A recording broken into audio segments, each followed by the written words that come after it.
Hello, and welcome to this week's episode of Talking Skritt. I'm your host, John, better known as Dare. Around Yak Spin, we have a fantastic show for you. New PvP matchmaking stats, get your resume in order because ANet is looking for a skilled narrative designer, and much more. But first, let me introduce you to my fellow host. He is a moderator over at MMO Champion. Could it be criminal if we refer to our podcast group as the Extreme Team? Say hello to Jim. Let's not. Let's just not.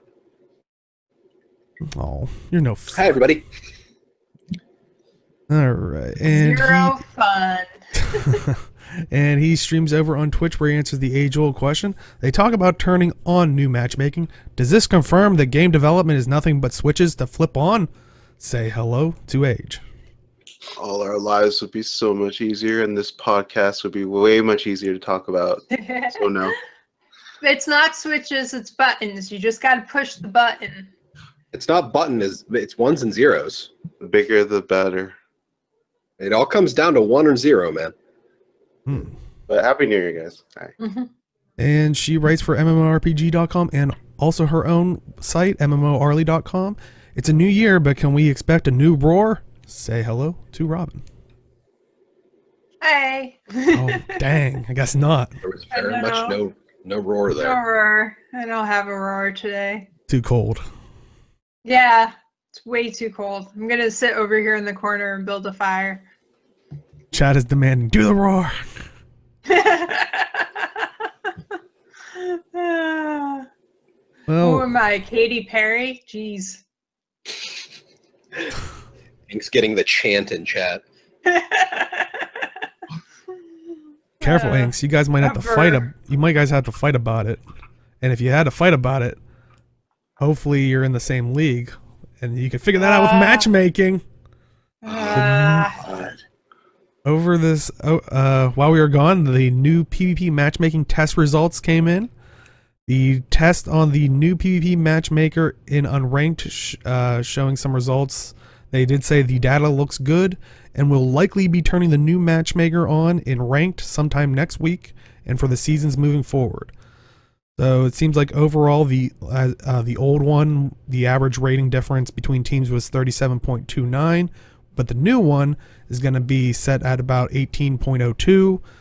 The average standard deviation difference between teams on the old one was 35.04, and the new standard average standard deviation is at 23.9.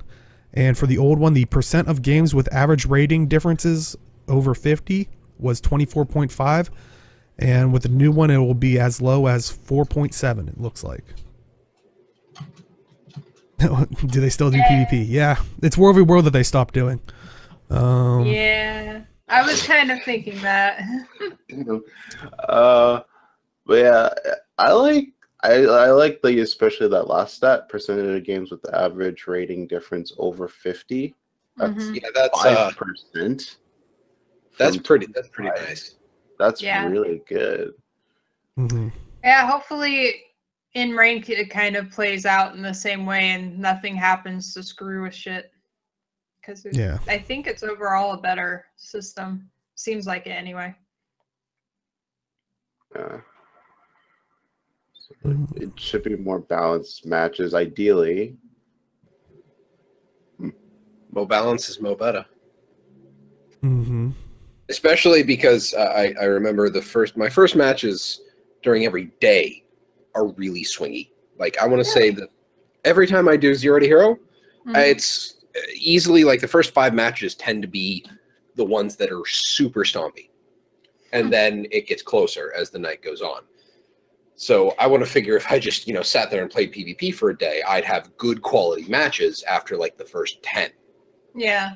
Now, granted, there are always outliers in a system, so random is random, but it always feels like it just gets better and better. And no Inks, it's still just the first legendary. I was gonna say, because didn't they say they were gonna that was supposed to be the year of Ascension, and then they were it made it sound like there was gonna be other years of. Yeah, that Like, if I you thought- didn't get it in the first year, then you would have to. You missed it. You couldn't get it. Yeah, that's the way it seemed like originally. Because And, yeah, honestly, they were any gonna- PvP game mode, I've gone over my whole ticket system how many times? on this show. Like, they need some kind of time-gated reward for PvP. Yeah. Because that's what people want. It's like, oh yeah, I was legendary in season X. Yeah. So people want something to show for that. Yeah, especially the other thing was, like, I think the way they have it now, like, if you PvP at all, you can eventually get the legendary. I mean, it'll just take you a long time, but you'll get it, which kind of really dilutes that as a, like, you know, as a badge of honor. I need to get it. I just need to do the rank points and the game's won. And then I have all of the achievements done, and then I just need a gift of fortune, and I already have everything else for it. Wow. So, and I've been playing Zero to Hero for like the past 6 seasons. Yeah. There's literally no, like, the hard part of it is playing the 3 matches every day for the 15 days you need to do for each tier. But do you have to wait? Do you have to do 3 matches every day for 15 days in a row? Not in a row, but for each tier of the achievement, you have to do 3 matches a day, 15 times in a ranked season. Oh, okay. So. Yeah, like Chad's saying, it is the year of Ascension. That's that's why I think everybody assumed, like, because I thought they even did say when they were saying that was it'd be harder getting in other years, but they would have other things come out, which I would it'd be weird if they were like, yeah, the first year you could get a legendary back piece, the second year would be like what the Ascended Arm, like. Would they really downgrade? I would imagine it'd have been a different. Go ahead. It makes me wonder if, like, originally that was the plan. Like, every year they'd have maybe not a different piece of armor, but like a different back that you could work on, and you had to get it in the year. And then, you know, they had to turn over shit and things and stuff happened. And I wonder if all of that, whatever happened with things and stuff, if in that change they just decided to, no, let's just keep it as one legendary and people just can work on it for however long it takes them to get it.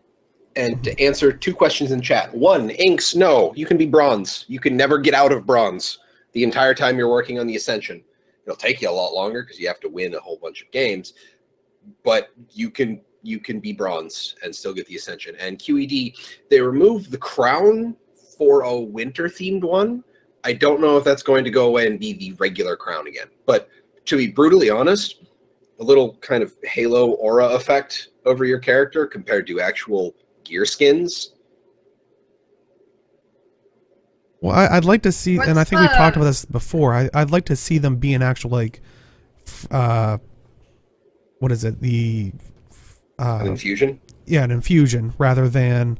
like kind of some of the other stuff we've been seeing, the infusions like that turned your skin to ice that was for Winter's Day, you know, all the other, you know, the loads of other ones that we've had. I'd like to see that be a PvP one that would, or eventually, I mean, cool. that's the system we have now. Eventually, I've seen other people, and I would love this idea of you could actually unlock those things and have them in like a wardrobe type thing, but that's not what we have now. I would like that, but with the system we have now, I would like that to see that be an infusion instead of just a potion that I think you double click in your inventory. Yeah. It's a toy. Yeah. Item. But yeah, you know, that is, you know, one of those things that is one of those unique ones that only select people do have, but yeah, it just doesn't unfortunately carry as much weight because it isn't a skin. It's like, oh, hey, we changed instances. Let me show you how awesome I am. Double click, put it on. Oh, the overflow is no longer an overflow. We have to change servers again. Okay, let me just double click again. See, I'm awesome again. Like, it's like, let it just be a skin or, you know, like a infusion. A thing you can just have on. I'm actually not sure about that.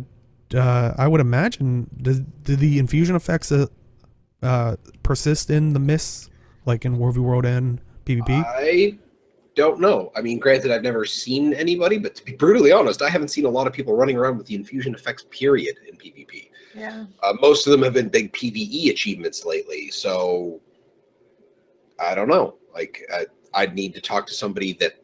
Okay, so Inks says in WWS, which I'm not surprised that Inks knows because he wants to be the prettiest disco ball in the mists. He is the authority on being a disco ball.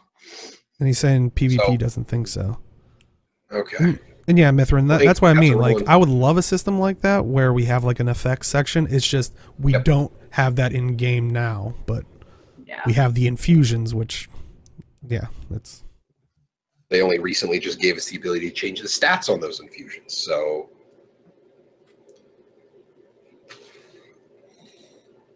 That is a good point. Because of PvP, since you do have a different set of armor. Yeah, that's true. Well, then I would really like to see more of an effects tab that would persist in PvP for that reason as well. But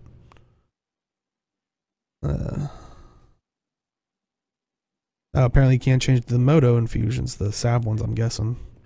oh, that's disappointing. yeah. Well, that hopefully- is I'll report disappointing. that you did. Hopefully they'll get to it this year, like revamp them. But we shall see. But hopefully, you know, the PvP matchmaking thing, it seems like it's tightened the numbers. So hopefully we'll see better matches in the coming, you know, they said as early as next week. I don't know if that's a guarantee but we shall see if it truly is a better experience. Because I mean, kind of like what you're saying, Jim, and like I've watched you on Zero to Hero and like, you know, Age a couple times. It's like the matchmaking's just been so all over the place. It just doesn't feel worth it. Like, You have to grind through matches to get to it. Like, it works, just Takes a while. yeah. And that could be for me not playing as regularly as other people. Mm-hmm. So, and to be fair, Aussie, honestly, the biggest issue with matchmaking, I mean, this new system is great and all, but the biggest issue with matchmaking is the number of people. That's really the big deal. mhm.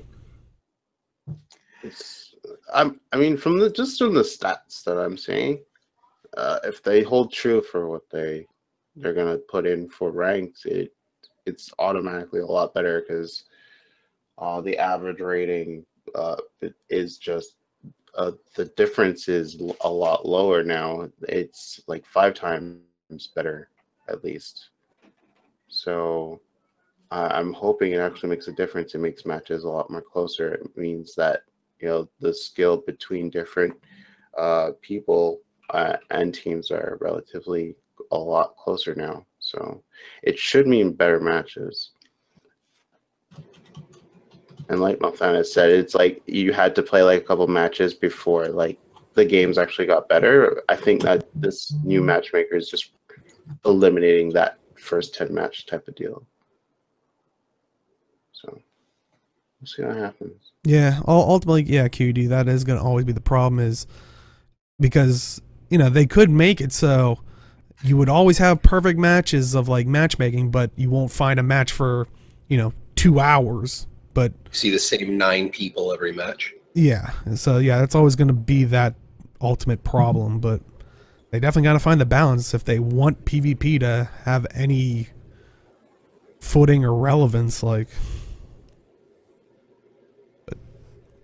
but yeah, I'd like to see more varied game modes. I know we've talked about that in the past. I'd like to see like maybe more like in PvP, like capture the flags, or I'd like to see almost like I know this takes up server space for them. I don't know how much, but almost keep like having the PvP custom arenas be a permanent thing, but you could buy modules.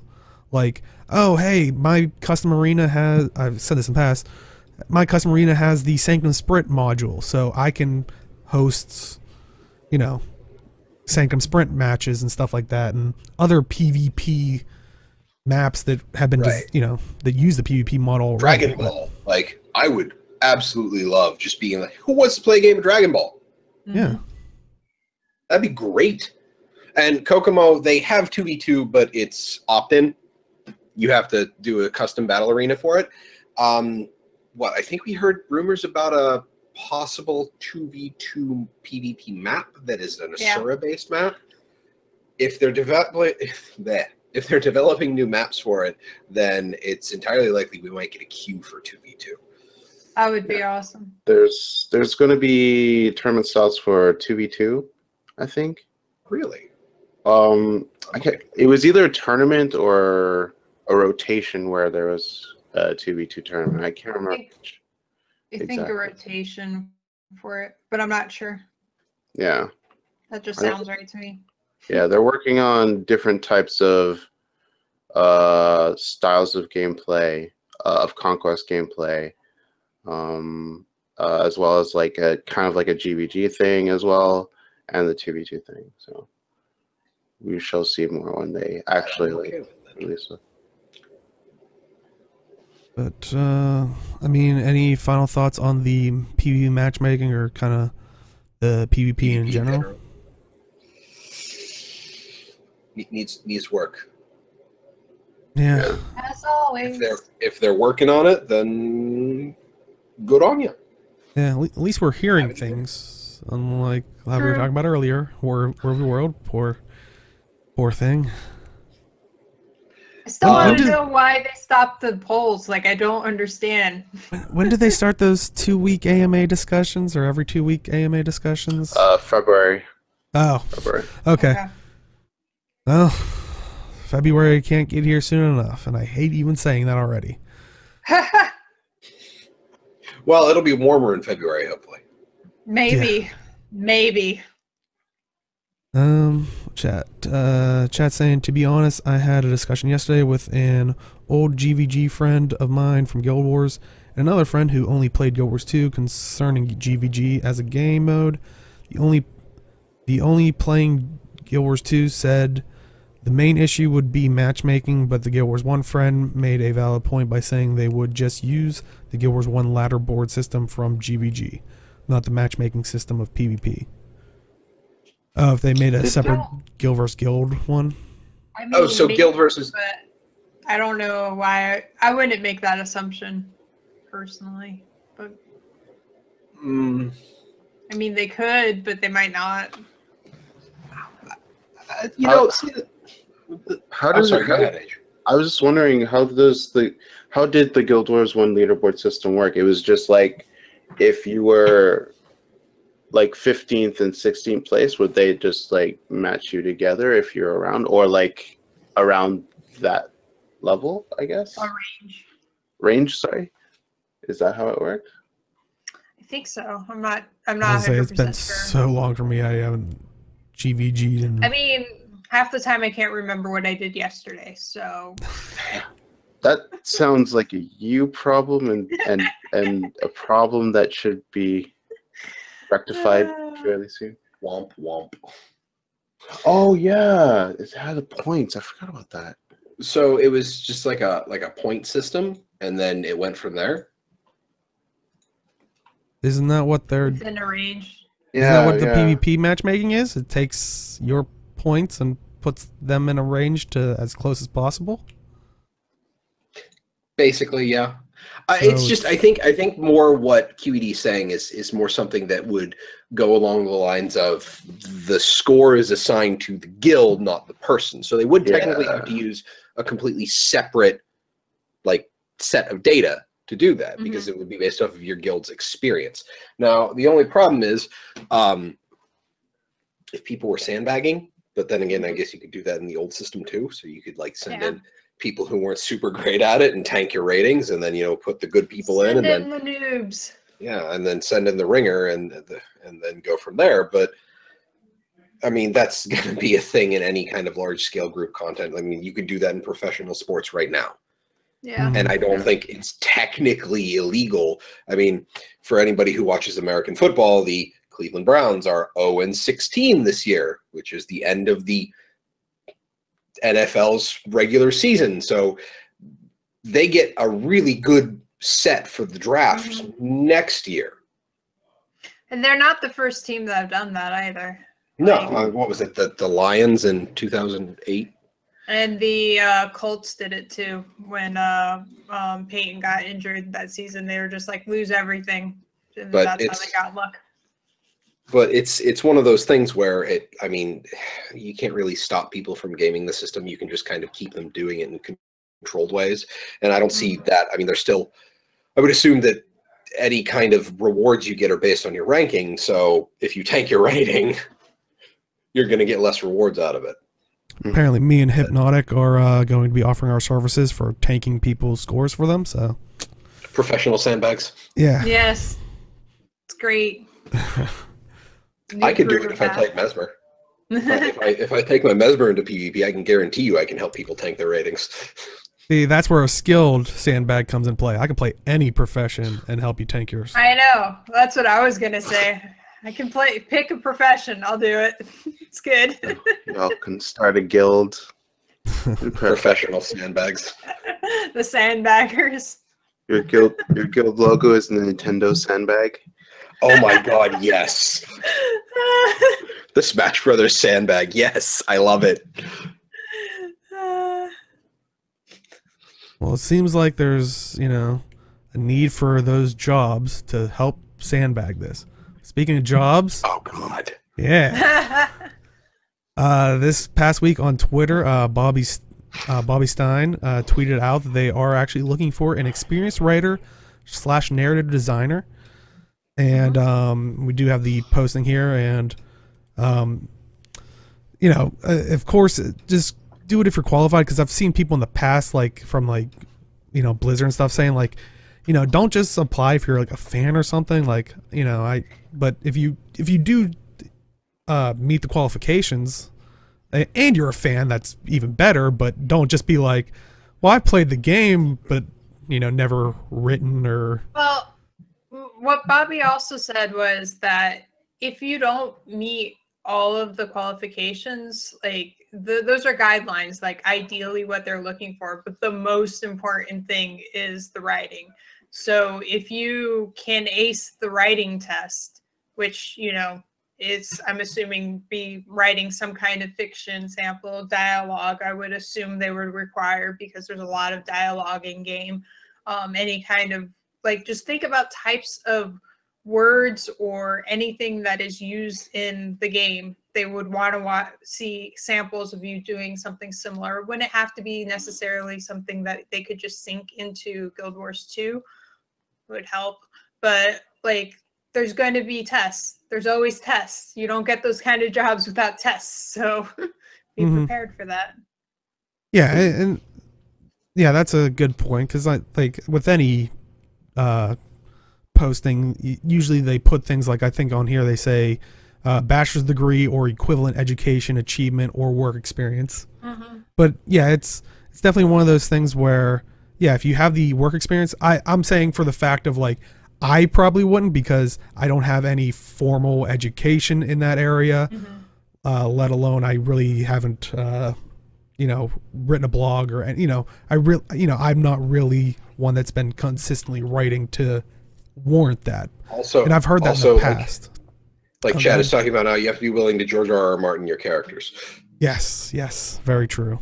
Well, the other thing is the thing about game design is it's an extremely collaborative process. So even as a writer, and often in games, definitely as a writer, you're not the driving force. You don't get to write your story and everybody else falls in line and makes that happen.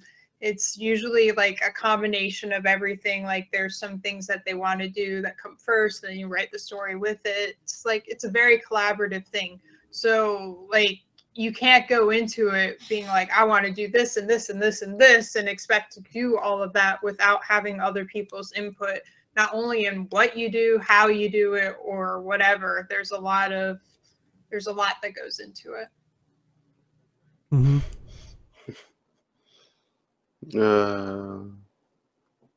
Yeah, I can totally see Inks doing that on his first day if he was a narrative writer. Push for the death of timing. That was nice that Bobby Stein actually also had a follow-up tweet afterwards saying if you have questions about the role, the studio, or anything related, feel free to ask, and he will answer what he can. So if you're interested in actually even your first steps into getting into narrative design and stuff like that, he's willing to talk and set you in the right direction at least. So that's awesome to hear that he at least has time to even help someone that's maybe wanting to get into this profession. So. Yep. Well, he was also, one of the things I found interesting is as he got down to he was discussing some about how within ArenaNet themselves, they're discussing like how people get into these roles, because a lot of the paths that they themselves have taken don't really exist anymore within the gaming development, and a lot of places are always looking for people with experience. So they're thinking about, one of the options he said that they were talking about is possibilities for mentorships and things like that, which is great to see that they're thinking about that, because it is a problem. Like, I mean, first of all, game development as a whole is incredibly volatile, and getting into it is often the hardest part, like the first major hurdle. And a lot of times, you know, there used to be old paths of like you get into QA and then you can go to other places, but we're really moving away from that because people are starting to recognize that QA is like, it can be a career path on itself, and it should be like, if that's the thing you enjoy, that should be something that you focus so you have the best possible QA, and it's not just everybody trying to use it as a stepping stone to get somewhere else. It's better for everybody if that's not the case, but then you've got to think of other ways for people to get into stuff. So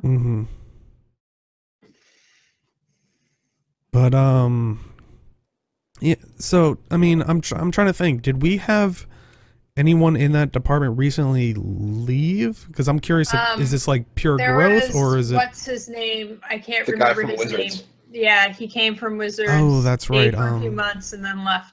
He went to Riot Games. I can't remember his name. Yes. It drives me crazy. wasn't it something Yakao? Yakao? Something like that, yeah. Okay, so I don't know if he had this role or not, but you know, it looks like they're either refilling their numbers, or I don't know if they've filled that already, but do you guys think this is maybe prep for the next expansion, or? I don't know about expansion specifically, but it's probably in prep with like keeping everything up. Like they have systems rolling and just trying to keep all the bodies in their teams and stuff. Part of me hopes that they don't develop in an expansion by expansion basis. Like I really hope that the narrative team is just like, develop stuff in chunks, and then we'll work with, you know, the like some of the development team and like the people who package everything together. Okay, we should stop here. Okay, we might need to rewrite a little bit to go from episode 1 to episode 2. Like I really don't want to say develop the expansion story, develop the next living story season. No, I don't think they do that. Roll. I know they have a overarching plan of like what the story is. Like they had planned for the things that happened in Path of Fire for years, and like, you know, some things changed, some of the details, how we get there changed or whatever, but like they had the general idea of getting to where we are now years ago. So they have a long plan, and I think they just work on fitting things in where it makes sense in the order it makes sense to do it. It's just my guess though. I have to agree with chat. Let's regrow Traherne. More Dramoth Traherne. Traherne Dramoth? Yeah. More Traherne? Traherne Dramoth. I like that. Okay. Oy vey.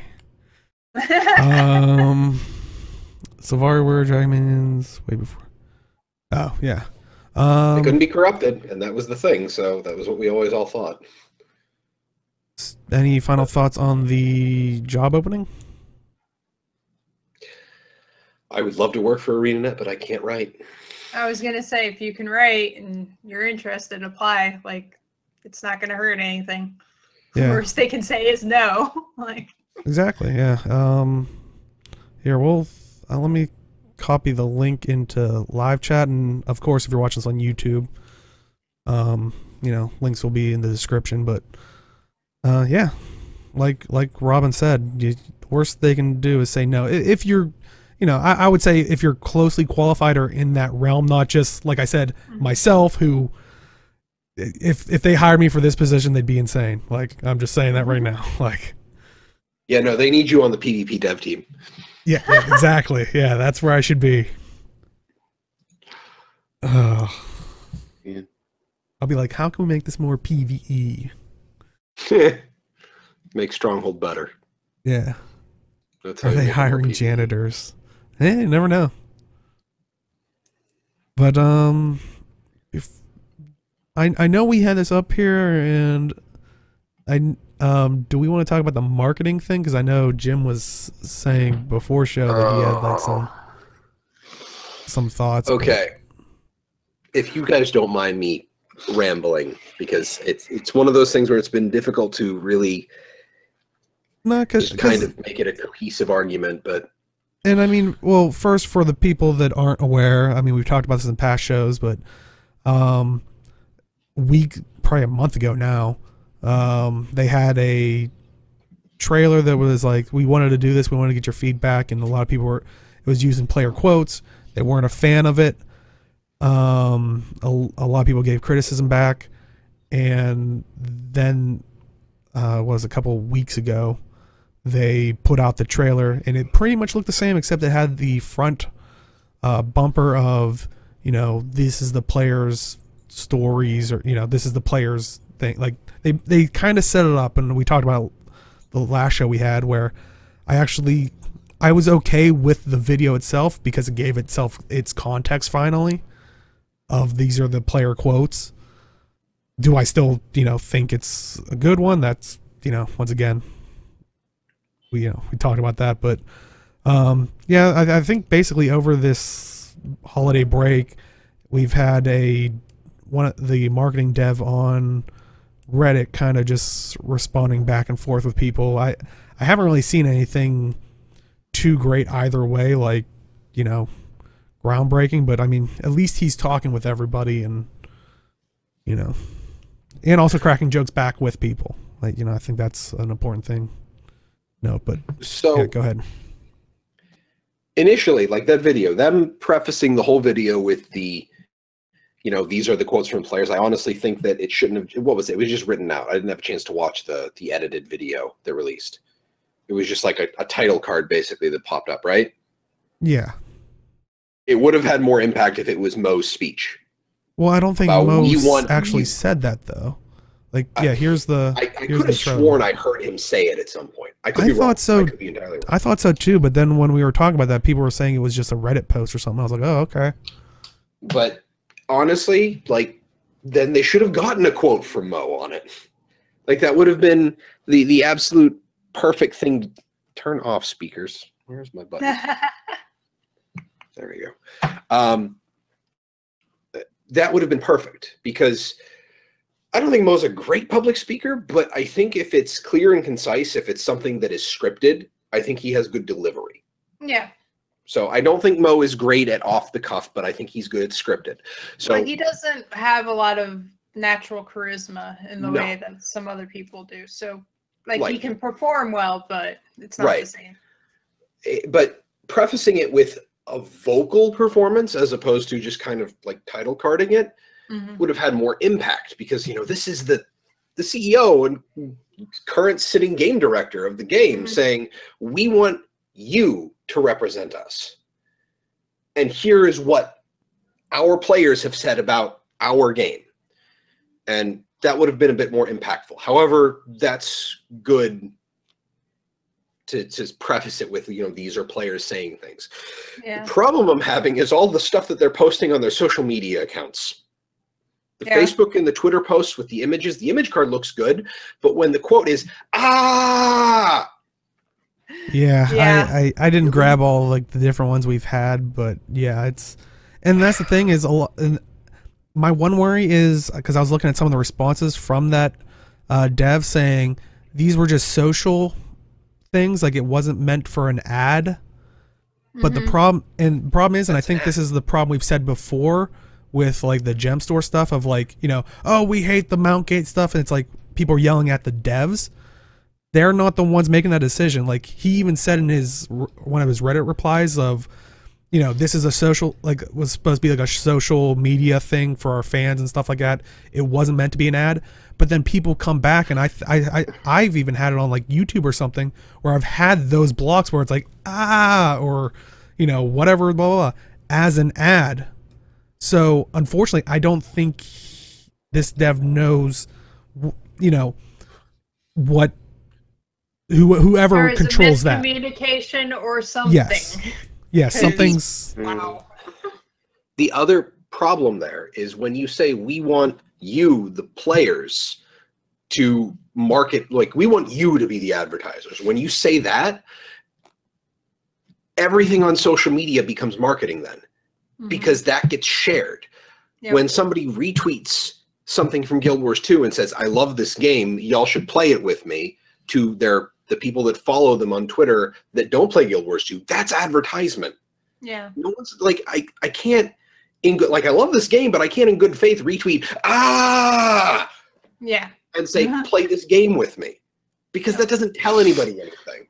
Actually, that tells me to run away, to be honest. I mean, These people are crazy. I don't know. I'm intrigued. I'm like, did they finally make an Real Monsters MMO? I'm in. Oh my god. well, wasn't there? Wait, no. Wasn't there like a Monster in Guild Wars 1 that was? No, it wasn't. Never mind.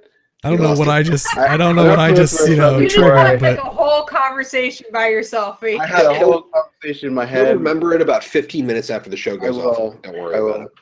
But like, when you put like a statement like it's like, what context is this person? Is this person fighting a huge monster? Is this person like having a Screaming in mental frustration? breakdown? Or is it screaming frustration? Do they drop soda on the keyboard? Like, I don't know. Yep. Yeah, I don't know who thought that was a good idea. I really question that. That's been one of my bigger problems with any of these quotes that have been pulled up, is that they are without context. They are from people that are relatively unknown, because it's just random quotes. And some of them are edited because you see the ellipses in them. So not only are they out of context from what the person was talking about, but they are out of context of the statement in the first place. Yeah. Like, what was it? The last week I was here, Deo said, you know, I mentioned about the story, like I'm only halfway done with the last living story chapter. And I said, it hasn't really grabbed me. And Deo said, ... really grabbed me. Malthanis. And it's like, I mean, I'm not accusing ArenaNet of being that deceitful with these quotes, but when you edit the quotes to fit, there is always that little doubt in the back of people's minds. It's like, are they hiding something by editing the quote? And that's the other thing, because like when you quote news sites or whatever from their reviews or whatever about feedback or what it is, you can always find where it came from originally. It might take some effort, but you can always find where it came from originally to see what the context is. Most of the time with these quotes, like trying to find where these quotes are from, it's pretty impossible. Well, I would assume that these were all like surveys or something, but we don't have access to those surveys. They're not sourced. Yeah. Like when you see the big block quote things on like magazine articles, those quotes are in the article somewhere.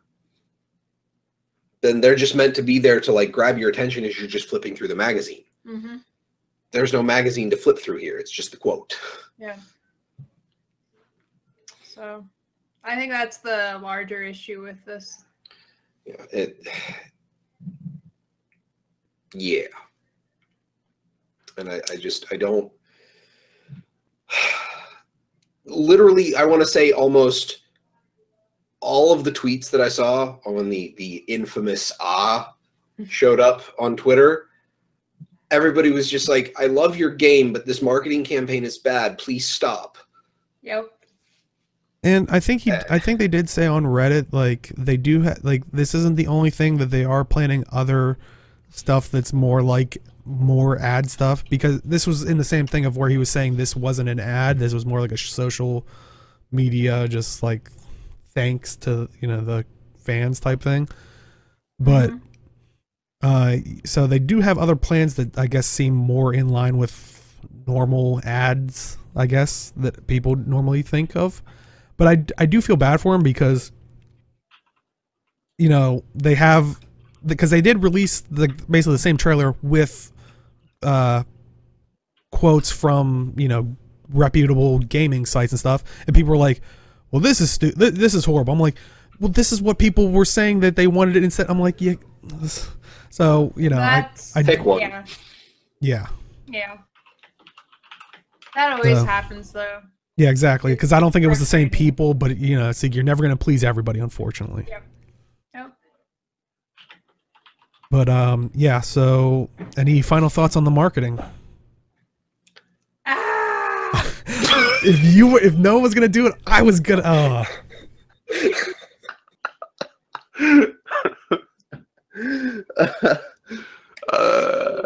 That was perfect. Yeah, that was. Can they quote you on that one? Like, now can we rub out the, like, whoever said that and then put, like, Arlie?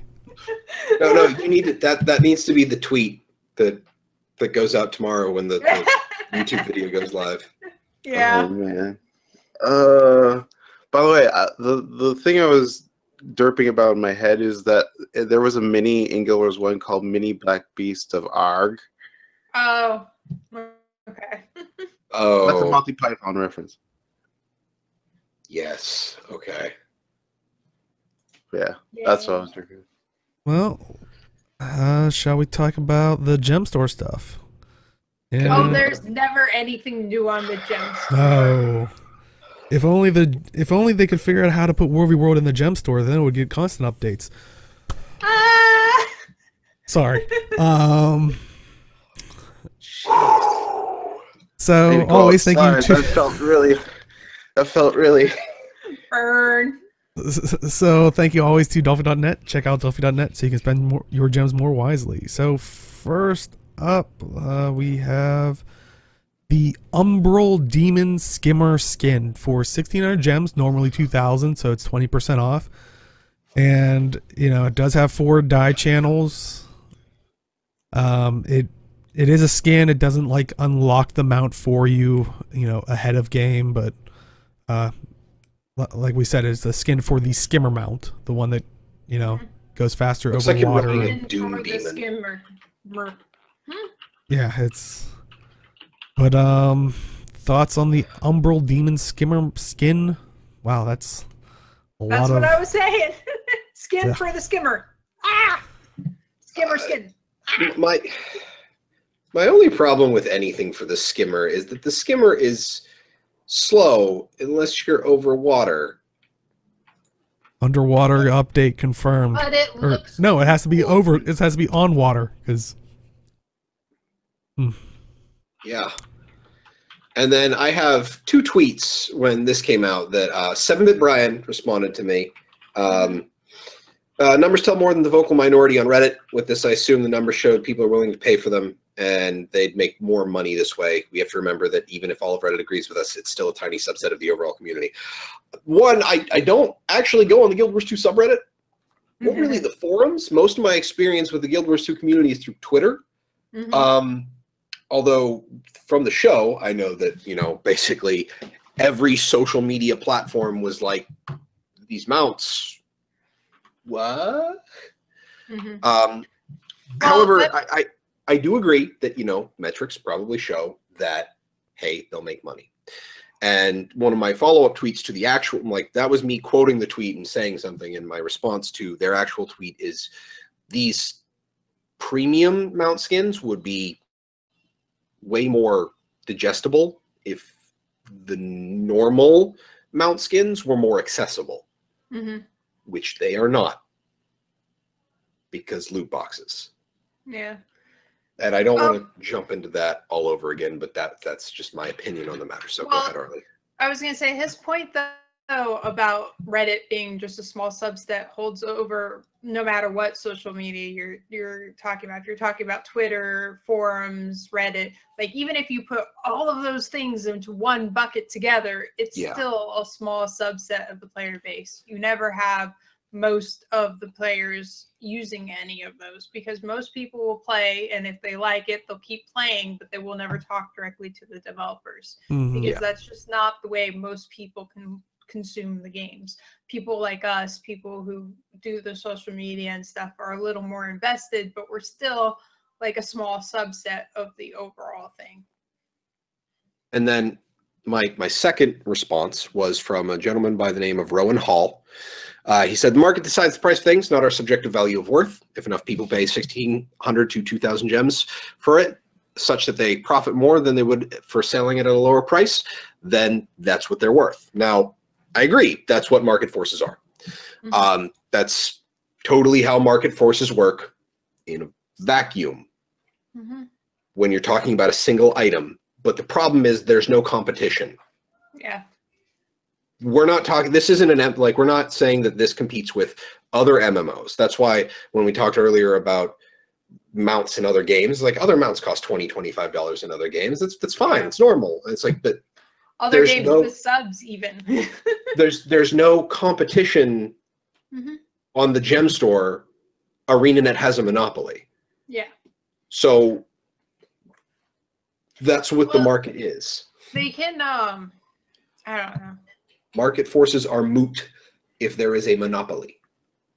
Well, sort of. I mean, there's always a high side, like there's always a range that people will be willing to spend. And as you're low, more people will be able to buy. And as you get higher and higher, there's a break-off point where less people buy, but enough people buy that you're still making more of a profit. Right. So, like, there's that range. And I'm sure that they, God, how long has this game been out now? Like 5 years? 5 years. 5, 6 years. Yeah, 5 years. Something like that. Whatever. Somewhere around that time. With the gem store, I think that they probably have a good range on where those rank points are. Right. And how flashy something has to be to pay. Encourage the high rollers. Yeah, basically. Exactly. And Now, they think they got that a lot with the gliders as well. Those were a great testing ground for mount skins. It's pretty analogous. But my secondary issue comes primarily from people say it's just cosmetic. If it didn't matter, it wouldn't be monetized. If there was no demand, they wouldn't be selling it. It would just be in the game. Yeah. So this comes back to accessibility of other skins, where I like the Griffin. I want to buy a Griffin skin. I can't. I can't just buy a Griffin skin. But then when it rolls around that the premium mount comes out, if I want to buy just a Griffin skin, I have to drop $20 or $25 on it. So it's one of those things where I get that market forces are there, but there's also a level of ethics to it that kind of bugs me, because it's not just, we're not robots. We're people. Don't beep boop at me. Don't try to ruin my point by showing that you're a robot. But I suppose, and that's kind of one of the things where it goes into a bit of a gray area, because there are people that have problems with buying stuff from games. Oh yeah. I mean, they're dolphins and whales. They have terminology for this. Yeah, I mean, I'm also one of the ones where I feel like they should have some flashy ones to buy them by themselves. But they should also have plain boring ones to buy by themselves. Like, and I know Mo said that they have analytics that show them that people won't pay for the plain ones, but there are definitely people that would. And I have to imagine that the plain ones probably don't take as much time from an artist to come up with and implement than the flashy ones. So time of investment versus money you get for it, I would think it would be, worthwhile at least to do some like that. And that is the problem, that they're also talking in definitives, like, because I think I've seen the quote where he does say that, where people will not buy. It's like, no, what you mean is not enough people would buy it. Well, and then the other thing is, we're not even talking about like these things are taking up space on a shelf somewhere or whatever, and having them on hand to sell is costing them anything. Like, I don't know. That was I think one of my biggest problems with his statement is our interface is not conducive to browsing a large number of cosmetic items, and I'm like, that's not our fault as the consumer base. Oh yeah, like like I said, like a couple weeks ago, I think when we were talking the Mount Gate stuff, I was like, if the gem store's the backbone of this, they should have a store like the Rift one that has like literally everything, and then they cycle out seasonal stuff, but they have so much crap in there. I'm fine with cycling things in out, but I would always say that they should always have flashy and plain of some kind up at all times. I can still hear Inks in the back of my head saying it's on sale, it's not for sale. Yes. Just so you know, Inks, that's still in my mind every time we talk about the gem store.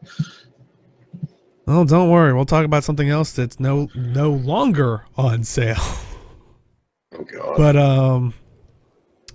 But any final thoughts on the Umbral Demon Skimmer skin?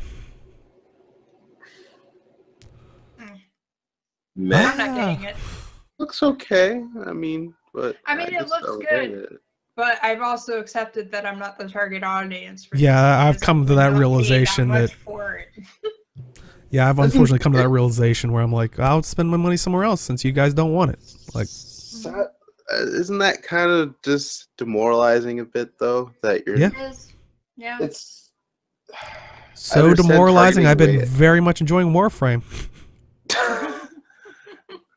I mean, like, I understand targeting whales, but like, I have to admit, Ozzy brings up a point, and I'm sorry to keep us stuck on the mount thing, but I haven't seen any of these.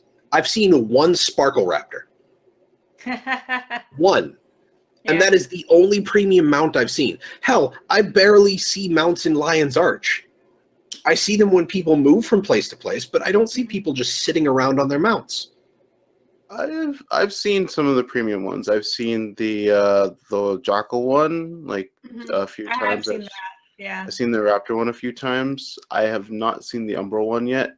I think it's kind of low key because winter. It came around Winter's Day and people are on vacation, things like that. Family. I don't think people just generally ride the skimmer in the first place. True. They usually run. Yeah, they usually use it on water or something. I wonder if you'd seen it. I would have seen it more if I hung out in the maps that were designed more with the skimmer in mind. Yeah, that's a good point. But I mean, I think it's more to the point that like I barely see people hanging out just sitting on their mounts in general. When I'm in Lion's Arch, I see people moving on mounts. I don't see people standing still on mounts. I feel like I see at least a couple of people just sitting around their mounts fairly often, because I often notice them and I'm like, oh, that's a cool dye job or whatever that you have on your mount. But I'm also looking for it specifically because I'm always curious what people have done with the various skins and stuff. Yeah. Typically you're interacting with an NPC anyway, so you can't be on your mount to do that. True. Well, we'll be able to get back onto the mount topic here in a second, but next up is the actually Freezy Crown helmet for 350 gems. And you can see it right here. It's 3 days left, so definitely pick it up if you want it. It is a helmet, so it is an armor piece, but the hat can be dyed. The snowy face, carrot nose, and ears cannot be dyed. It's just so you know. And as you're on different races, it does look differently. In the 4 boxes there, in the top left you have Human and Norn. The top right is the Asuran. The bottom left is the Sylvari, and the bottom right is the Char. So I have to say I really like the Char version. I don't know why, but it amuses the heck out of me. All the others I'm like, eh. I kind of like that they use like the carrots for like the horns. Like that was a nice touch. Yeah, and like you got little carrot ears. Little whiskers, thick whiskers. But yeah, so you can pick that up. This happened while we were on our little break, but yeah, if you're not sure, this is kind of based off of the one you could have got in Guild Wars 1 during one of the years, and now I think they have tokens, so you can actually get it any year you want. But yeah, so go grab that if you want it. Any thoughts on the Freezy Crown? No, thank you. Yeah, I mean, it's cool if that's the kind of thing you like, but It's for humor. I'm not a huge fan of the humor skins, which is why I quit. That's why I think it has more value. that's Like in why Guild Wars you're 1, zero fun. it's like in Wow. Guild Wars 1, this was a festival thing. You got it for free, and that's why it was more Yeah. humorous. So it's like, yeah, I got a free, look, whatever. Yeah, like this is silly. Haha, yay. And the funny thing is, that at the beginning of Guild Wars 2, they tried to do that, and then they just quickly stopped. Like they every once in a while had like a go grab this hat in the gem store for 0 gems. It was like cool, but now they don't do that. So haven't done it for a while, but Times have changed, yeah. Yep. yep. Free hats cost money, and mounts cost loads of money. Back in my day, got hats for free. Yeah, it was about 250 years ago. We used Interior. waypoints and walked all the way we had to go. 250 we years ago, liked we it. didn't have waypoints. We had fast travel in towns. Anyway. And we had town clothes. That's true. Let's stop. Like I said, we can definitely get back onto the topic. Oh wait, no, we're not quite here yet. We have a mini to still talk about. The new mini frozen teak. It's a mini Skritt trapped in a block of ice, holding on to his beloved coin. It looks like, but you can get that for 400 gems. And It's really funny. I like it. I think it's humorous, but for How? me, it's. Oh, it's so funny because he wanted his shiny and he got frozen in the water. Come on, that's hilarious. No, but like, how is he in like this specific block? Because we saw him there stuck and we cut him out so he wouldn't be stuck there forever. I didn't like we how you saw- say we did it. No, we bought it. Like Nash Blade's a jerk. He found these guys trapped in ice and was like, saw around them. I can make money off of this. I honestly would have found it more amusing if it was just the Skritt's arms in ice, and Yeah. it just kind of ran around with the ice block around Yeah. its head, and then just every so often he just kind of whack the ice against the ground. That would be funny. Yeah. Yeah, But then again, that's probably a skill that minis can't use. Mhm. and I kind of agree with Inks. Like I like it, and for me, like I'm sitting here going, I feel like I should get it because it's talking Skritt. Like gotta represent, but minis are always the first to go. Like Yeah. like I can't justify it's it. because you can't see it, but it's actually attached on a what's it called? A bungee cord. So like as you run, it goes. Yep, invisible bungee cord. Reminded, yeah, Chad. I agree. It does remind you of Ice Age. What is it? Squirrel thing. The squirrel. Oh my god, yeah. You could start replacing the saber-toothed tiger could be a char. The two mammoths the mammoths could be Norn. Yeah.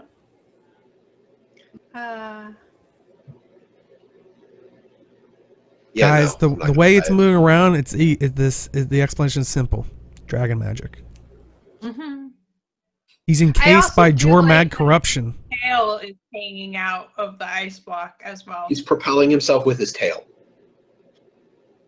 Man, that would be so tough. Like, eh. Mhm. But Strongest yeah. tail ever. So yeah. But yeah. What are you guys like? Would you recommend this or? I like it. I think it's fun. I'll say I like it, but yeah, I just unfortunately minis are always the first thing to get called. So Yeah. I can't ever recommend buying any minis. All of my minis that I own, I've gotten from random chance. Until the minis do something, I They're probably cute. won't ever care about that. That's all Yeah. they need to do. They're But- cute. But they disappear the second you get 10 people on a map Yeah. in like a single area. Not even like just 10 people, because I noticed when we were doing Toy Apocalypse, my mini went away too. That's because it was a PvP map. Oh, right. I forgot that it's technically a PvP map. which would be great to put as a module for your custom arena if they did that thing. Sorry. Mm. But yeah, so Apparently, it's breaking complaint. Mac's immersion. Oh, that's gonna break your immersion. Boy, do not play the rest of the game. But yeah, let's talk about something that left for a brief bit and then returned at a higher rate. The Winter's Day mount pack, the Cozy Winter's Day mount pack, which, what was it, like 2 or 3 weeks ago, was 1,600 gems for 20% off. It's now up there. It was just last week, wasn't it? Or yeah, I think it was up there for, like, it started I think a couple weeks ago. Then I think they dropped it last week or something. But 3 days left, and it came back at 2,000 gems, the full cost, which is interesting. And it's a Winter's Day skin for each mount. But yeah, it's just weird that it literally left for a week and came back at the full rate. Like, it's to scare people into buying it. It disappeared. Oh, it's back! I missed it. I got to get it this time. Yeah. To be honest, though, the 2,000 gem, like I always expect the 1,600 gem price to not go through the whole holiday. The dropping it for a week is kind of a little marketing shady to me, but honestly, 2,000 gems for 5 mount skins. Yeah, it doesn't bother me. Like I see each individual mount as being worth more than 400 gems. Oh yeah, no, if you like all 5 of them, I think that's a great deal per thing because it's 5 that you chose. Hint, hint. But yeah, I just find it weird that within the same holiday event, they reduced that, because I don't think they've ever done that. They've brought things back and had it at a high later, but not that quick. That's like honestly, if personally for me, I would see like the first 2 weeks of a holiday being up for a mount package like this, have it at the 1,600, and then for the remainder have it be at the 2K. To me, that makes sense. Taking it off for a week and then putting it back up at the full price seems kind of shady to me. More of like a manipulative way and not an actual doing anything wrong way. Yeah. But like I don't see a problem with them removing the sale price and putting it back to full price further on into the cycle. Like, that doesn't bother me at all. That said, I'm not buying any of these. I'm not buying this, but yeah, I had been debating about it. Yeah, like I said, my issue, even when it was at 1,600 gems, was you can't dye the Winter's Day off of it, whereas the Halloween ones, you could kind of, you could have like a base-looking character. Yeah. I was going to say, of course, I'm still running around with the Halloween ones dyed very much as Halloween and quite happy. Yeah. Yeah, but so it's been, we've talked about it at length before. I just found that interesting that it came back so quickly. But yeah, I'd love to hear your guys' thoughts. And yeah, that's kind of my feelings in chat too. Like, if I didn't want to buy a 1,600, I'm not going to buy it at 2,000. Well, that's about where I landed, because I was debating about it. I was like, it's totally worth it, and I think it's still totally worth 2,000. Like, 2,000 for 5 skins is not crazy, but at the same time, I was debating about it at 1,600, and now I'm just like, well, I don't really want to spend 2,000 gems. Like, yeah. Well, I mean, if you don't want to spend 2,000 gems, I'm sure you're not gonna want to spend 3,000. I'm not good at the sales thing. I shouldn't be on the marketing team. That's what I'm saying. So 3 days left for 3,000 gems. The Evan Nashblade decorative package includes a Blackline weapon arsenal, Blackline universal outfit ticket, a makeover pack, 2 Dragon Watch die sets, and a Blackline key set. So you get one of any Blackline weapon you want, one of any outfit you want, a total makeover kit, 2 of the dumb uniques. Are they the guaranteed die packs or the dumb die packs? I think they're the RNG ones, so. Well, then let's just strike that off of the list at this point, because screw that. And then a Blackline key set. And that's what, 5 chests and 5 keys? Okay, so the Black Lion weapon arsenal is that you pick a weapon type and you get a random Black Lion skin. Oh, that's worse. That's no. Hold up. I gotta look at each of these real quick.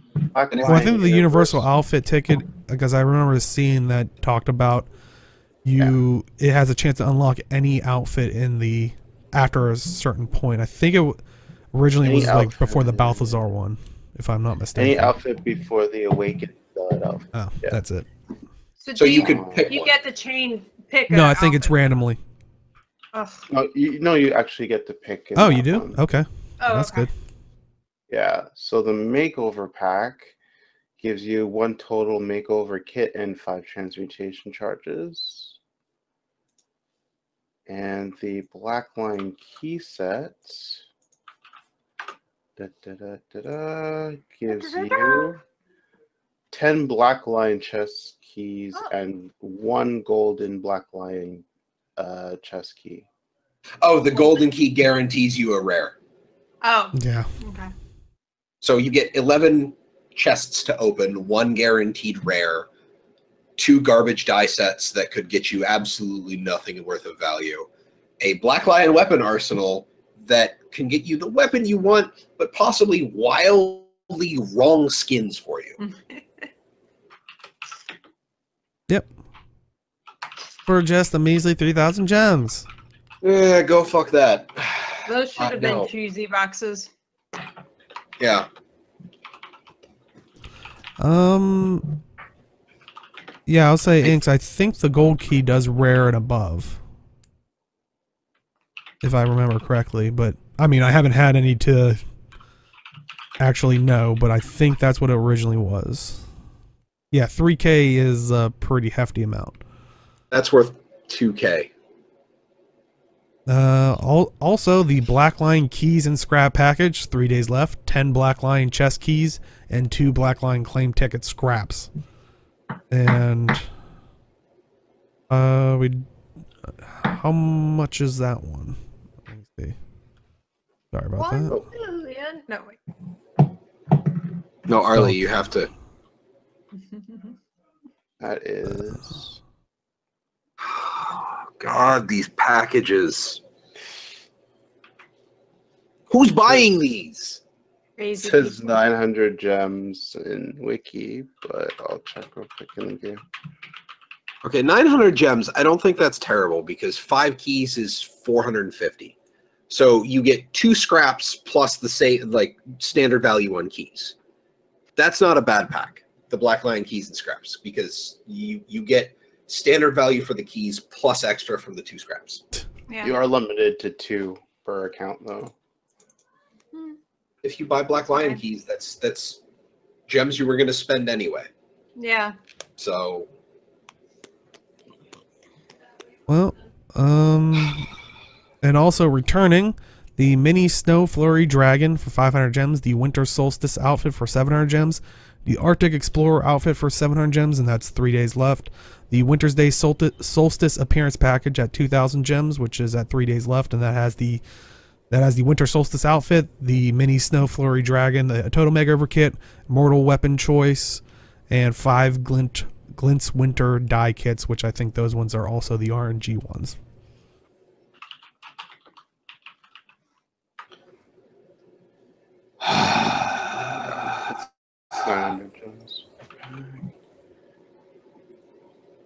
Not a fan. I kind of like the mini Snow Flurry Dragon. I got that way back and definitely, I enjoy it on my one character. Yeah, but it's awesome. But minis are the first thing to go. So. Yep. it reminds me of the what are the frost spirits from Skyrim. Mm-hmm. So. But the mini is expensive for a mini. I will agree with that. It's 500 gems. Particle effects, man. It's expensive for a mini, but it's not that much expensive because like minis were like what? 400 Yeah, if these were gems priced like the something mounts, that would have been like a 1,200 gem mini. Yeah. Aussie collect people minis. collect That's- minis because they like minis. I know they don't do anything, but they look good. Yeah, because minis are awesome. That's See, why. that's the thing. Yeah, they don't do anything, but technically our weapon and armor skins don't do anything. And how many of us collect those? I mean, we could go around using just like the standard like bronze, like the level 1 white gear skins. And technically different skins don't do anything as long as the stats are there. Oh, I feel bad for Inks. Yeah, I've kind of stopped collecting minis a lot too. I've gotten better about it. I'm not completely rehabilitated because every now and again I will still be like, ooh, a mini. But I have improved. But Inks, your account value. Yeah. But that is it for this week. Do stick around. We will be doing an after show. But Jim, where can they find you? I can be found on Twitter at MalthanusMMO. You can also find me live on twitch.tv/TalkingSkrit every Wednesday at 7 p.m. Eastern Standard Time for our Zero to Hero PvP night. It is currently the off season, so until the next season starts, we're doing random stuff. Last week we did W-Dub, which we actually got some decent stuff. I need to fix my engineer build, and I need to buy more rum. Yay! But, Where's all the rum? well, I only play games when I play Guild Wars 2, if I'm drinking, I play my engineer, I play W-Dub. Ah. That was going to be great because you were about to say, I only play games when I drink. You were that close. And Age, where can they find you? You can find me on Twitch, Twitter, and YouTube at AgeNightRoad. Doing a lot more roaming again. I'm back in streaming mostly Guild Wars 2. You know, had that variety week over the holidays. I currently both my accounts are on Underworld. I can't transfer to Blackgate or Yaxbin because they're full. So until like I'm called for a raid, I'm gonna be like staying on Underworld. And if I'm called for it, I'll probably transfer like Crystal Desert or something in the meantime. Ooh. Fail. And Yeah, Robin, where can ArenaNet, they... you failed. I'm sorry. And Robin, where can they find you? I can be found at Arlie82 on Twitch and Twitter. I have a blog, mmorarlie.com, and writing for mmorpg.com. Yay. Awesome. Yay. And you can find me at simply_Dale on Twitch and Twitter. And actually, what was it, last week, I actually hit affiliate on Twitch. Yeah, that was awesome. You know, thank you everybody for that. But unfortunately, then this past week, I've basically been sick, and hopefully we're gonna gear back into streaming some more. But thank you everybody for that. And if you are watching this, we do highlight this on Twitch, but if you want to watch this on YouTube, we do throw up on YouTube. Just search Talking Skritt. It's usually the first one that pops up, and that goes up on noon Eastern, 9 a.m. Pacific on Sundays. And if you're watching on YouTube, if you can make it out for the live show, like I said, we do a bit of a pre-show, and we're probably going to do an after show. And that goes up 4 p.m. Eastern, 1 p.m. Pacific on every Saturday. And also, I'd like to thank this week Jaibu Cool, Garaz MOG, SOTD_podcast, That Chevron, Sundurai, Moonkiller NV, now it's shifting around. Host of Ascalon, Aurora Peachy, Maple Syrup and Beers, Kasky. I think that was everybody. So yeah, thank you all for the hosts. And as always, we will see you next time and see you in the game. Good night, everybody.